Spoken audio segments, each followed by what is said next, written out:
You are Locked On NFL, your daily NFL podcast. Part of the Locked On Podcast Network, your team every day.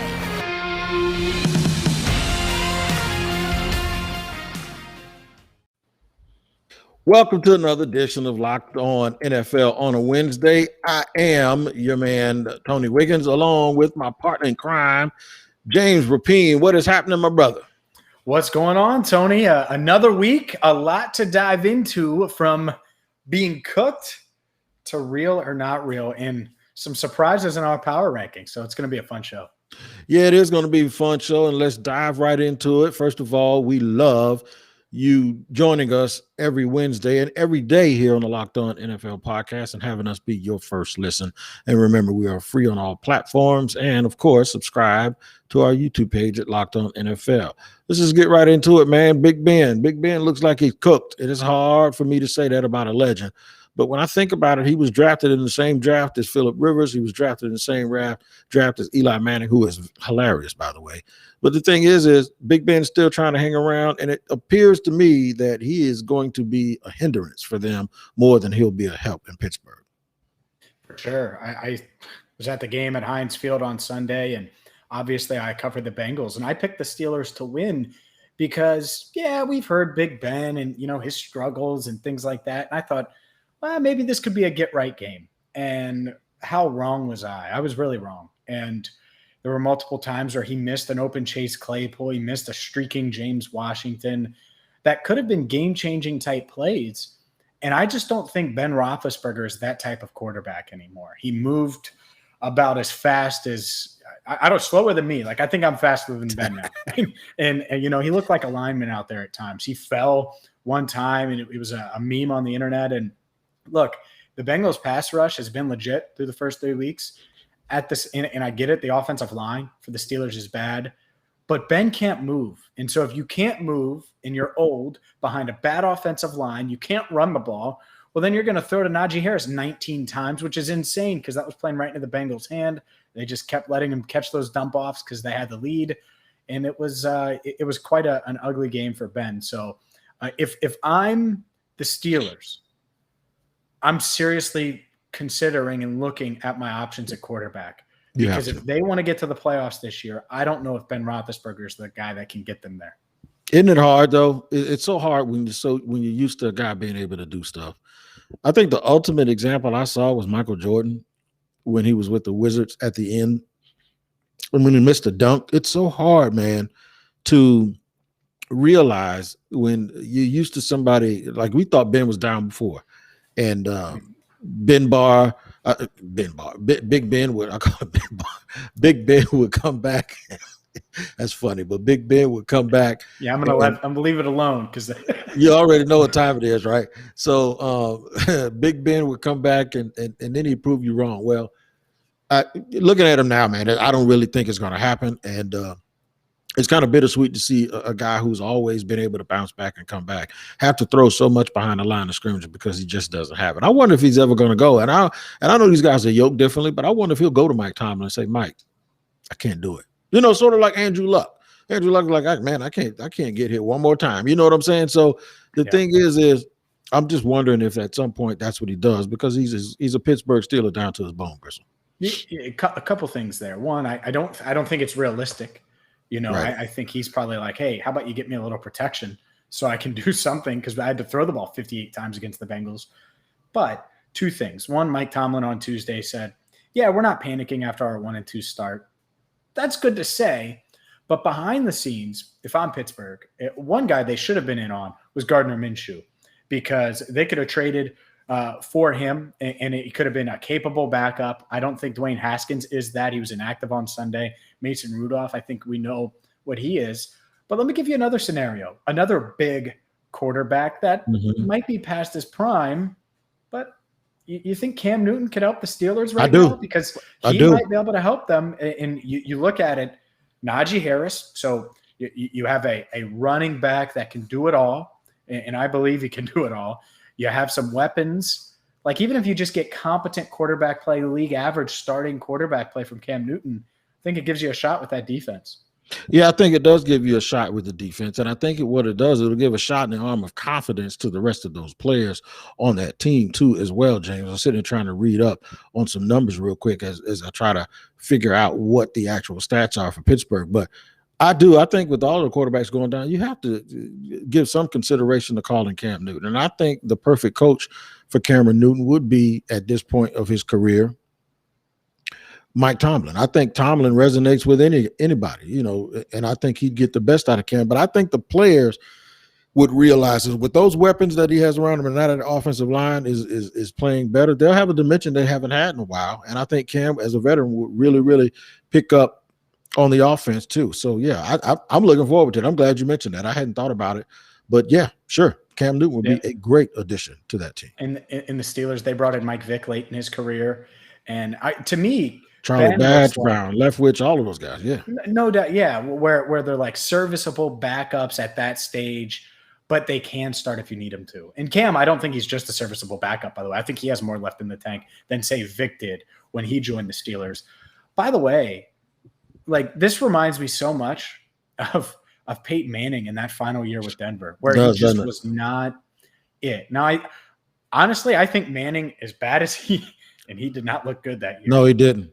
I think he might be a little better than what Ben is right now, and it's really going to be on new Steelers offensive coordinator Matt Canada, Mike Tomlin, and this entire regime. Because let's be honest, is it realistic that they bring in Cam Newton, bench Ben Roethlisberger, put in Cam, like that is a stretch. So if they're not going to do that, and they obviously probably aren't going to be able to trade for a serviceable quarterback, even though the Bears have two guys over there. I don't know, maybe. Anyways, if that doesn't happen, then they need to completely remodel this offense on the fly and make it so they can be at least effective. The Broncos kind of did that in Peyton Manning's final year, and it worked to a degree. It was good enough. And good enough because that defense was great, right? In this defense, I don't think is that, but they have the potential to be really, really, really good. And if you want to get to the playoffs again, which is why Ben came back. They came back, he signed or took less money, a $5 million pay cut. Juju Smith-Schuster signed a 1-year deal. All these guys came back to do what? Chase a championship. Well, right now that doesn't seem realistic. So they're going to have to remake their offense some way and maybe do that and bring in a guy like Cam Newton. And it doesn't sound like they're going to do either if they're not pressing panic. And if they're not careful, they're headed to the cellar of that division because you guys just beat them. Baltimore looks like they've recovered from the early season gyps or whatever it is they had. And they could Baltimore could be 3-0 because they didn't lose the game against Oakland in overtime.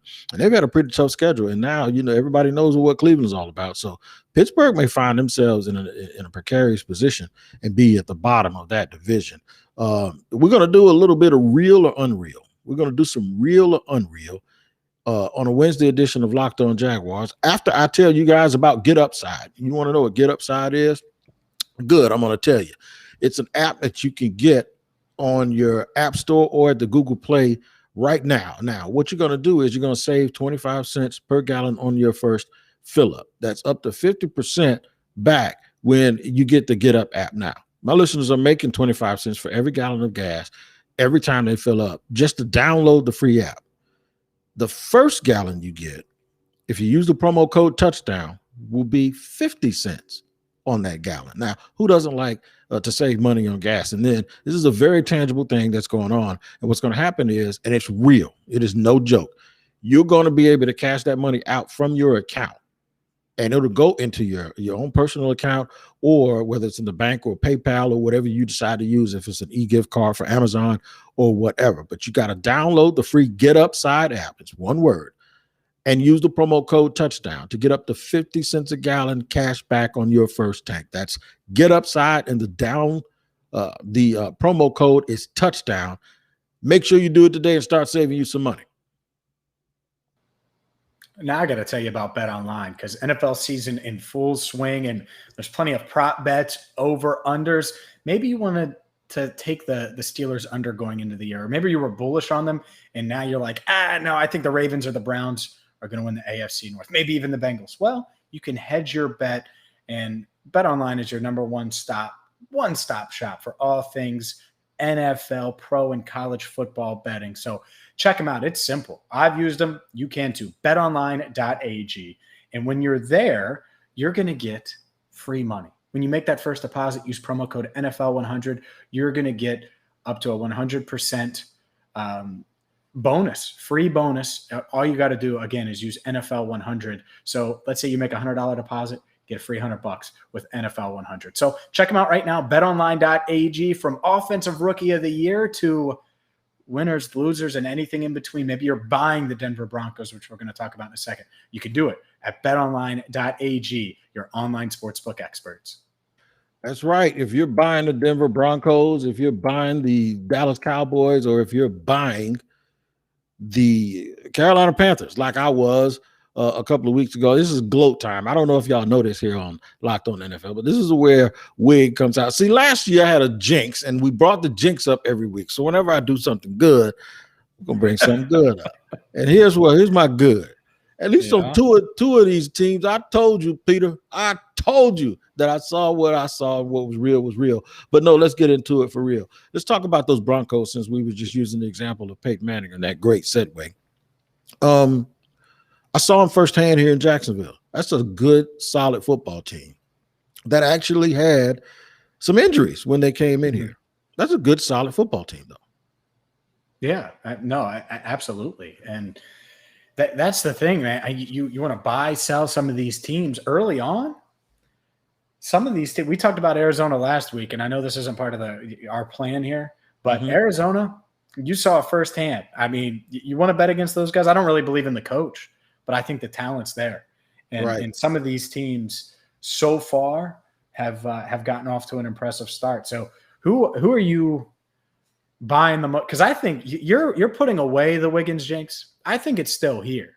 I think it's alive and well, Tony. So who are you buying the most? I'm going to get you on record, because, and if you're a fan of whatever team Tony says, brace yourself, because I think this jinx is alive. It's well. And so I'm going to ask you now, which of these teams are you buying the most after a couple games? Of the three that I'm talking about, I'm probably buying Dallas, because it seems like, you know why? You know why? Because they seem like the one team. They are the one team that no matter what situation they're in, I know for a fact that they can score with you.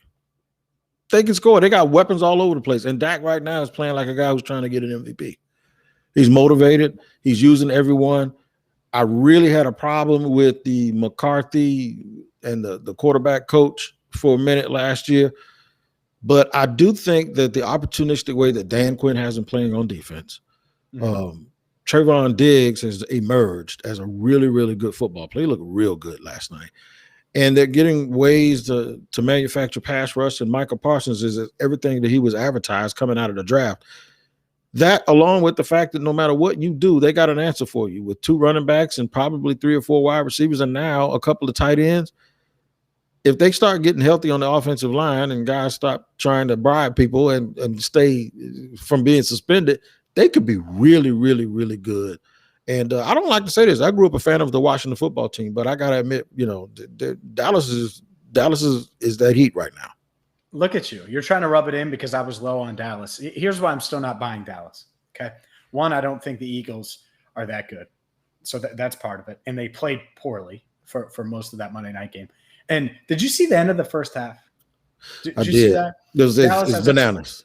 Dallas has a 20-7 lead, and Mike McCarthy has no idea what clock management is, and lets all this time run down with this offense that, you're right, Dak's playing great, and you have all these weapons, and you have a division opponent on the ropes where you can just haymaker the hell out of them before the end of the first half, and they go into halftime completely done. Now, did it work out because Diggs had the pick six? Yeah, it worked out, but that's not going to happen in real games. No, it was bad. Real teams. Yeah, it's just not. And that Eagles team got punched in the mouth and didn't really counter. Other teams are going to counter. And so that's the part that I still have a question about, but they certainly have impressed me some. I'm interested with these other two teams. I'm going to go to Carolina now. Stick with the NFC. How do they respond without Christian McCaffrey? Yep. In that part of it, I mean, he's such a game changer.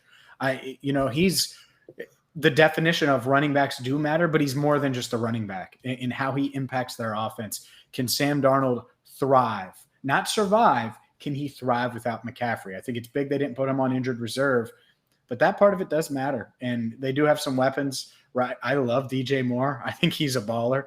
I think Robbie Anderson's a great compliment to him.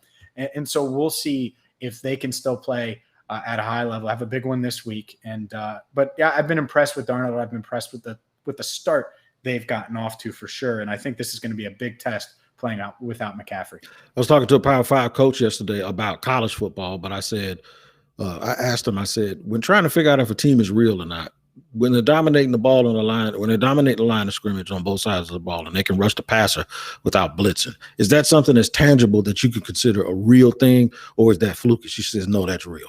That doesn't lie. Now they do it for one game, you can look at the opponent that they played, but if they continue to do it for game after game after game, no, that's something that is very real and something that you can actually plant your flag on. So I think that's where I'm going pretty much with all three of those teams, because all three of those teams do exactly what I just said very well. So I wonder where they ended up in the power polls, because in the third segment, our power poll is what it's all about. Our Locked On NFL crew from around all around the league came together and did a power poll, as we always do a power poll. And we're going to give you those results. We're going to give you those results after we tell you guys about Built Bar, which is the best protein bar ever. That's right. I said ever because it actually is. It has 9 delicious flavor and an occasional limited time flavor that, by the way, is out right now. I got mine in the mail, and you can check that out.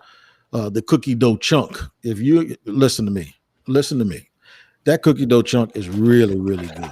However, I'm a salty caramel type of guy, but I'm gonna enjoy the cookie dough chunk while I can. And you can do the same thing too by going to builtbar.com and using the promo code LOCK15, where you'll get 15% off of your first order of Built Bars. That's right. The promo code is LOCKed15 to get 15% off of your first order. Now, if you're worried about the macros, don't do it, because they're packed with protein, only have between 130 and 180 calories, 4 to 5 grams of sugar, and very low carbs. So if you're trying to watch your weight, Built Bar won't hurt you. In fact, you'll love it because it'll challenge your palate while you're eating all of that other food that doesn't have any flavor. So go to Built Bar, builtbar.com, and use LOCK15, the promo code. Rolling along here on a Wednesday, James Rapine, Tony Wiggins, doing what we do, bringing it to you. Power rankings, baby. Let's go get it. All right, James, you take it away and lead us through these things. No surprise here, right? The Rams 3-0, the way they dominated or beat the Bucs, and had a really good performance against them. Not shocking to see them move from 2-1 this week. And by the way, subscribe on YouTube and you can see these rankings and have a visual with them, or check us out on Twitter at Locked On NFL Pods. The Bucs coming in at 2. That's where I had them, Tony. And then Bills, Ravens, both moving up a spot. Chiefs dropping a little bit after their second straight loss, followed by the Packers, Browns, Cardinals, Raiders, and 49ers. Now, we'll get to the other teams, but that's the top 10 for now. Are you surprised by any of these teams and where they're at in the top 10? The Chiefs. I'm not one of those people that believes that records need to indicate how good I think you are. Mm-hmm. I just would not have them as a top 5 team. They've lost to a couple of the last games. They're doing things that good teams don't do, and that's turn the ball over in critical situations. You have to account for that. You have to say that they're not playing well. And just because in your heart of hearts you believe they're one of the 5 most talented teams, they're just not playing well. And I'm surprised the Raiders are still at number 9. The Raiders have won 3 very, very good football games against a few good football teams, and they've done it in the Raiders' way. I didn't think they're going to be very good, but I do believe you have to give them credit. And I'm shocked that the Cowboys are still 11. Dallas's only loss is on the road on opening night on a walk-off kick to Tampa. Yeah, you're right. They should be higher. But yeah. I think what this is people are just, they had their way of thinking. Mm-hmm. About who they thought was good and who they weren't, who they didn't think was good. And that's what I think we're going with here. But the bottom line for me is that I say you make me a little. The bottom line for me is I know it, right? The bottom line for me is you've seen enough. I got to pull the Seahawks down. They had 13. They're 1-2. And the Broncos are 3-0 and right behind them. I'm going to put, and I know this is a bunch of people's different polls, but this is like a consensus of all the polls. But no, they're not that high of a team to me. The Seahawks, I'm just not going to have them that high. That's period. The Saints should be a little bit higher than the Seahawks. So, I'm trying to find the team with the winning record that's the lowest ranked. Boom, there it is right there. It's the Bengals at 18. So the Bengals are the lowest ranked team with a winning record. So let me run through these next 10 for you real quick because everybody can't see it unless you're watching YouTube. Dallas is 11, the Chargers are 12, the Seahawks are 13, the Broncos are 14, the Saints at 15, the Titans at 16. The Panthers are the lowest ranked undefeated team at 17. The Bengals are 18th, the Steelers are 19th, the Vikings are 20th. One of the things that I do notice also about the bottom 10 is finally the Jaguars are no longer the 32nd best team, the worst team. They have given that honor to the Jets. And I'm not sure if the Jaguars shouldn't be above the Giants right now. The two New York teams should be 31 and 32. But that's the bottom five of the Lions, Texans, Giants, Jaguars, and Jets. That's the way everyone thought that was going to be anyway before the season started. Yeah, they did. And in between there, you got the 21's New England, 22 Washington, 23 Miami, 24 Philly, and 25 Indianapolis, followed by the Bears, Falcons, Lions. Yeah, look, I'm not shocked that the Lions leapfrogged the Texans and moved up a little bit just because they have been competitive and they've tried, right? They took the Ravens down to the wire and they played Green Bay tight and had the halftime lead on Green Bay last week. So they are trying to win games. They just don't have that much talent. Not super surprising. I think one of my big surprises, I think the Cardinals should be higher at this stage. I think they're better than the Browns right now. I think they should be ahead of the Packers. Do I put them ahead of the Chiefs? Probably not. Would I put them ahead of the Ravens? I might do that. Other surprises, I'm actually surprised the Bengals are as high as they are, to be honest with you. I didn't think that they were. I get it. They're the lowest ranked team with a winning record, but 18th, it's pretty good. So, that is. And we'll see if they handle business on Thursday against your Jaguars. From the beginning of the season, the team obviously on here that is the team that I'm totally shocked is the Colts at 25 at 0-3. That's terrible. But we all knew the Colts kind of had a tough start to their season on their schedule. But this is where the things that we didn't trust, and we talked about it on here, was Carson Wentz. He was a guy that I did not trust, and that's kind of bearing itself out a little bit. And I think they're going to have a very, very long season. I agree with you. I do. I think the slow start, not ideal. You've had injuries. They've dealt with multiple injuries. And I think that's a big concern, right? Offensive line, Quentin Nelson now dealing with an ankle. And that's part of it. Carson Wentz, both ankles last week, right? Both ankles. They ain't got no ankles in the middle, right? T.Y. Hilton, right, is still out. Like, at some point, you need to get healthy. And then you got Marlon Mack and the team agreeing to find a trade partner. And I get it. He's not a huge part of that rushing attack. By the way, do they have a rushing attack? Because I haven't seen it yet. They've been kind of dumping the ball off. Yeah, and they're splitting and dumping the ball off. So I'll tell you what, it doesn't look good. You can tune into the Locked On Bets podcast every day with your boy Q and Lee Sterling. He's a handicapping expert. That should be your second listen every single day. And check them out and subscribe and get all of the information that you will need to help you make your wagers. They are sponsored by betonline.ag also. So make sure you make them your second listen of the day and make Locked On NFL your first listen of the day. And we appreciate you for doing that. And remember, we're free on all platforms and you won't have to pay. That's right. That's what free means. You won't have to pay. So check us out on YouTube and make sure you subscribe. Make sure you subscribe to Locked On Jaguars. Hey, Locked On Jaguars, Locked On Bengals, and Locked On NFL. But look, we're going to tell you what we tell you all the time, and that is continue to take care of each other and get ready for a game. Now, we didn't talk much about it, but since it's Wednesday, but tomorrow in Cincinnati, our teams play against each other. If I lose, I'll probably send James some oranges or something. But if he loses, I'm gonna find a way to have them ship me some chili down here. Yeah, in Jacksonville. I get oranges. I better get something else besides a damn orange. All right. I was gonna send you a whole bag of oranges, but we'll talk about it. Some real food oranges. Okay. All right. I'll do that. Y'all take care of my chili. Yeah, right. Yeah, man. Y'all take care of each other, and me and James gonna argue about the food that we're gonna send each other if whoever wins and loses this game. Until next week, this is your man Tony Wiggins here on Locked On NFL. Take care.